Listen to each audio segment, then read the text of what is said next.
I'd like to start out by not reading, but actually taking a picture of you guys.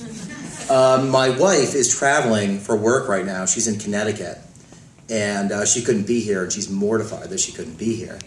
So I want to take a picture of you guys, but could I ask that you all give me the middle finger?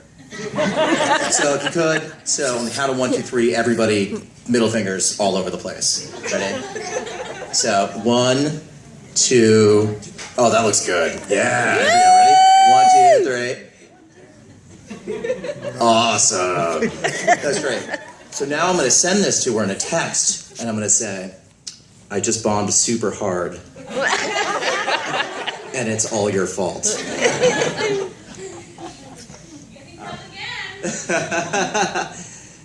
And here we go.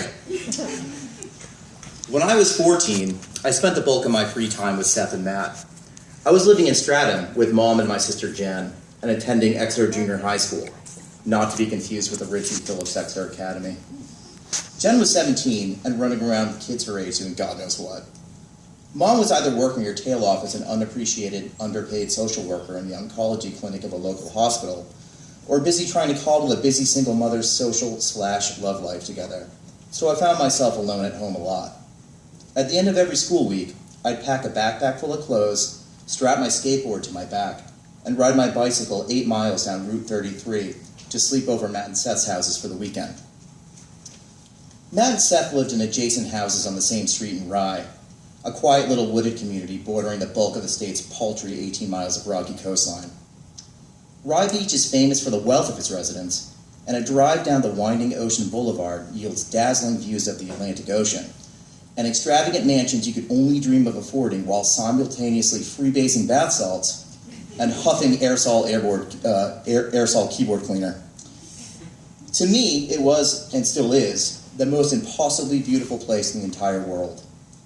Being able to spend my days away from school riding around that seaside utopia, searching for adventure with Seth and Matt, is the backdrop of the fondest memories I have of childhood, and probably one of the few reasons I didn't end up devolving into a frothy-mouthed, dead skin mask-wearing serial killer as an adult. Matt was a freckled, red-headed boy from a British couple who came over to the States in the 1970s, along with Matt's grandmother.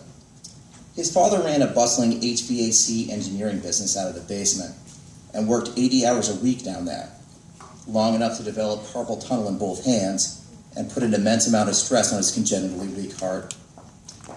His mother was an executive at a local real estate company and was also very successful.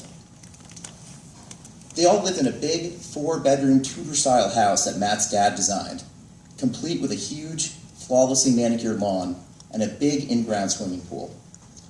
Most of my family's friends were either in the same dreary fiscal state that we were in, or were leather elbow patch intellectuals who trumped up the historical value of their worthless antique furniture to guests at wine and cheese parties in order to inflate their perceived net wealth. Going over to Matt's and Seth's house was one of the first experiences being accepted by a financially stable, well-adjusted family, aside from my wealthy aunt and uncle, who didn't count. You're forced to hang out with family until you're old enough to keep the relationships with relatives you truly enjoy, and let the others expire from neglect. Matt's family was happy, successful, friendly, and fun, and seemingly without any scary, dark baggage tucked away. My family was poor, dysfunctional, and struggling in almost every conceivable way. I looked at Matt's dad as the financial keystone of their awesome life. I wanted to be like him. It was the first time that I viewed someone other than my brothers as a fatherly role model. Hell, I wanted him to be my dad.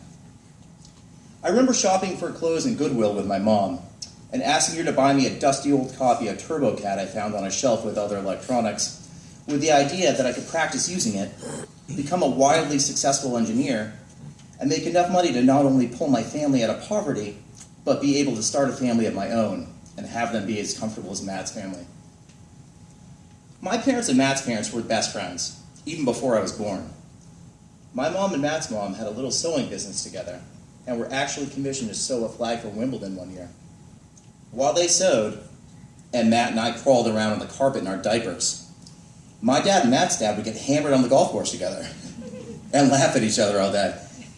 One year they were responsible for a local country club creating a new rule. Effective immediately. You may not bring kegs of beer on your golf cart. It's true. When I was 6 and my parents divorced, the dads kind of grew apart due to mine moving 2 hours away. But my mom and Matt's parents remained very close and are so close to this day.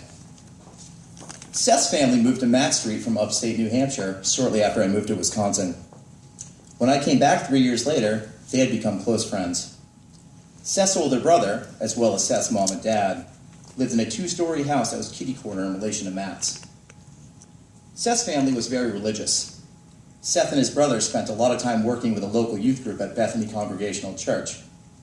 They were both homeschooled by their stay-at-home mother, while their father worked as a security guard at a small New Hampshire university during the week and only came home on the weekends. Seth's mother was incredibly nice, almost to the point that it didn't seem real. She would drop whatever she was in the middle of doing to drive us somewhere, or prepare a snack for us if we were hungry, ranging from something as simple as a chili dog to as complicated as popovers. Weird, she loved popovers. She was completely devoted to serving her 2 sons and her husband in an almost manic way, and rarely took any time for herself. This was about as foreign got for me, as my mom took all sorts of time for herself. Her morning cup of coffee, during which we weren't allowed to speak to her, a concept I now find brilliant in my 30s. Enjoying a glass of Chardonnay through an episode of Masterpiece Theater, or retiring to bed early to curl up with a good book.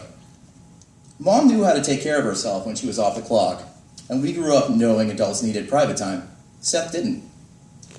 During our early teenage years, Matt, Seth, and I were inseparable. We'd spend all day building makeshift skateboard parks and driveways, riding our bikes to the miniature golf course down the street, donning aqua socks and jumping into the water hazard to collect balls, effectively turning a 30-minute game into a 5-hour game, and having sleepovers every night. When the parents had been snoring for hours already, we'd regularly sneak out of the house in the middle of the night and roam the streets of Rye in search of adventure. Streetlights in the sleepy seaside community were few and far between, so we would navigate by moonlight alone. We would explore partially constructed mansions, steal the chrome air stem caps from the tires of parked cars. That was a thing. And hide in the woods that tightly insulated the sides of the road anytime a stray vehicle careened down it and bathed our paths in piercing halogen brightness. Sometimes we would bolt super quiet rollerblade wheels onto our skateboards and silently glide down the winding rural roads to meet up with girls from school on the other end of town.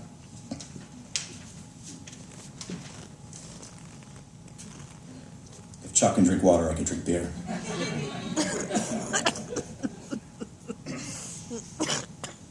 We were in that comfortable, sweet spot of an age where you were too old to be an angel, yet too young to cause any real damage.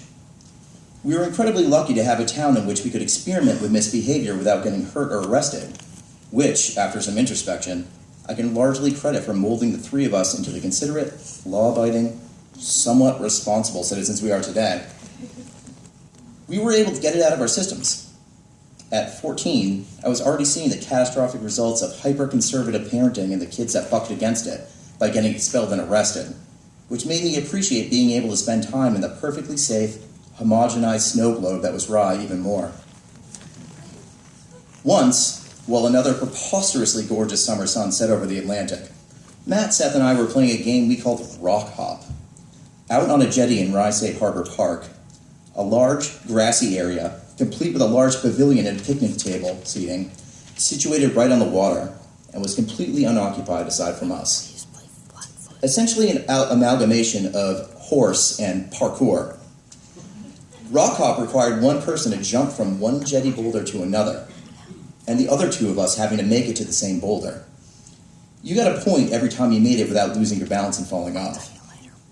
A different person would start on the next round, and the game would eventually evolve into us launching ourselves toward boulders further and further away in order to thwart our opponents.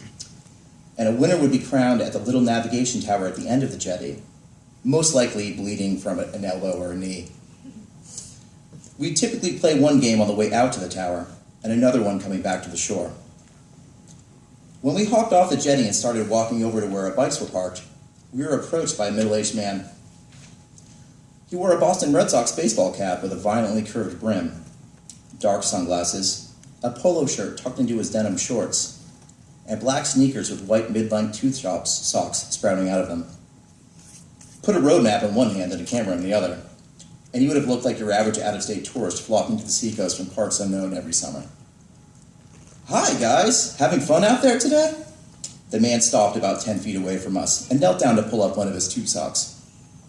"Yep," was our collective answer. 14-year-old boys aren't exactly known for their conversational skill set. Good, that's good.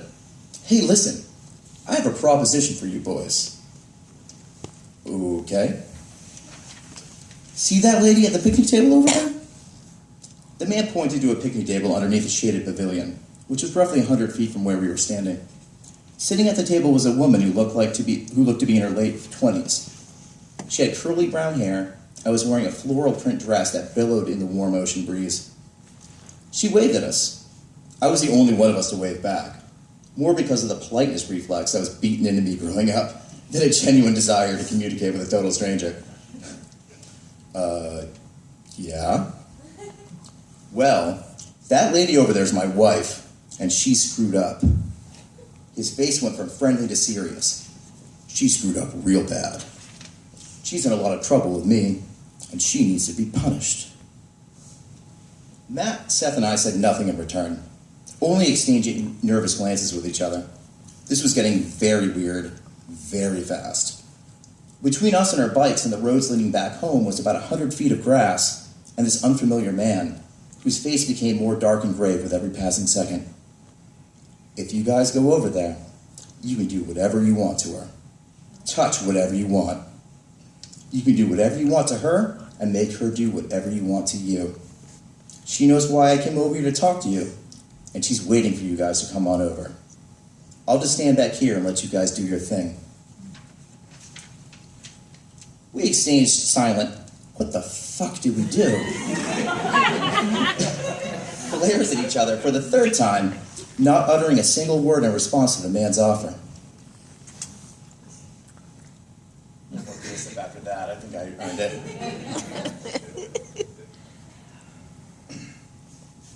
As a 14-year-old, I had only the thinnest idea about what sex was. I knew what the act of coitus entailed, but everything else surrounding the fact, foreplay, what felt good and what didn't, how to perform well, enveloped my concept of sex like a gray mist.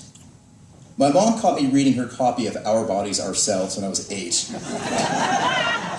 I love that you guys know what that is. Which made her feel like I knew enough to forego having the talk with me. Dad never had to talk with me either. The only 2 lessons about women I got for him were, don't ever get married, and I'm serious, don't get married. It's terrible.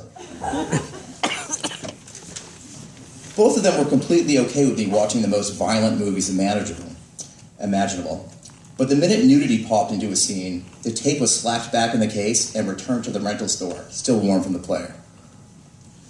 With both parents not up to the task, I ended up being responsible for my own sex education. So I was reduced to the tattered remains of nudie magazines we'd occasionally find in the woods, overhearing kids talking about it on the school bus, and treating scrambled cable channels like magic eye images, which occasionally yielded a wavy, disembodied nipple for reference material. I know some of you guys are like, yep, I know that. I stumbled into masturbation only a year earlier, when I was watching the 6 o'clock CBS News in my bedroom, and Dan Rather announced that a segment on internet pornography would start after the commercial break. Not only did we not have residential internet access because it was so new, there was no hidden porn in my home either. So I was immediately aroused by this unexpected delivery of erotica. Rather's commentary about the prominence of internet porn and its implications became a distant drone in the background as I became hypnotized by the grainy, pixelated image of women with black censored bars covering certain parts. After some concentrated effort, I finally figured out the mechanics of the act, which left me paralyzed and twitching on the bed, reeling from the sensory tidal wave that is the first orgasm. Of course, not knowing anything about the physiology of the act, I tried to keep going, thinking you might be able to keep feeling like that for hours and hours if you didn't stop. This resulted in a bolt of pain that forced a quick blip of a high-pitched scream out of me. Ugh! Mike, is everything okay up there? My mom called up. A stubbed toe. I couldn't even speak. What's that? Toe stub. Stub toe. I'd stub my toe. Be careful up there, will you? I didn't respond. I just climbed back into my bed, wishing my dick came with an instruction manual, like one of my Nintendo games. That was the extent of my sexual awakening up until the age of 14, when my best friends and I had our chance encounter with an anonymous sexual deviant, looking to subject his wife, who was in trouble, to the fumbling awkwardness of a handful of children in the name of what? Voyeurism? Cuckoldry? Pedophilia? At our age, we had no idea any of that stuff existed. They certainly didn't teach us about the fetishist subcultures in health class. As far as we knew, the man genuinely wanted us to help him punish this woman, whose smiles and waves and eye contact really didn't fit the mannerisms of a grown woman who felt so guilty about something, so desperate for forgiveness, that she would allow herself to be ravished by the Burger King Kids Club. Still, despite the thick layers of creepiness that surrounded the situation, there was a glimmer of allure to it. This wasn't a sun-bleached issue of Nugget magazine found next to a dumpster at the mall, the bra section of the Woolworths catalog, or a muted episode of Keanu's Flex Appeal. This was a real girl. Not just a girl, but an actual adult woman with whom we could do anything. Anything. My heart thrummed, and my pubescent mind raced with the possibilities. I don't want to have sex with this woman, I thought. That would be way too weird. And I don't want my first time to be like that. But what if I touched her boob? I could just touch her boob really quickly, get on my bike and ride home. I could say I touched a real adult boob. And kids at school would think it was awesome. I could. We have to go. Thanks anyway, mister. I was snapped out of my trance as Matt and Seth forked left and right around the man, almost speed walking to the bikes ahead. I sighed, resigned myself to the fact that Matt and Seth were ultimately right, and followed their lead. The man said nothing else. We couldn't help but stare at the woman sitting at the picnic table. We couldn't really tell further back, but as we drew closer, we realized the woman was actually very attractive, stunning even. She smiled at us again, but the smile waned as she realized we weren't stopping. She clasped her hands in her lap and looked down at the grass in front of her as we passed by. Without saying a word, we tapped our kickstands up, mounted our bikes, and hightailed it back to Seth's house, while the twilight slowly ebbed behind the opaque inland pines. As soon as we put enough distance between us and Rye State Park, the rest of the ride home was filled with, "Holy crap, guys! What the heck just happened? That was super creepy." It seemed like the further we rode, the weirder and more uncomfortably real the encounter at the park became, almost as if distance and perception were momentarily proportional to each other. That night, tucked into a sleeping bag on the floor of Seth's basement while Matt and Seth snored away, I laid awake, thinking about how my previous notions of Rye being a nurturing safe haven in which to hide from the reality and consequences of life had been shattered that day. How no physical location on earth, no matter how picturesque and comforting, could ever be that haven. It made me feel cold, but somehow more adult and aware. I drifted off to sleep shortly after that. But in my dream, I touched the boob. Thank you very much.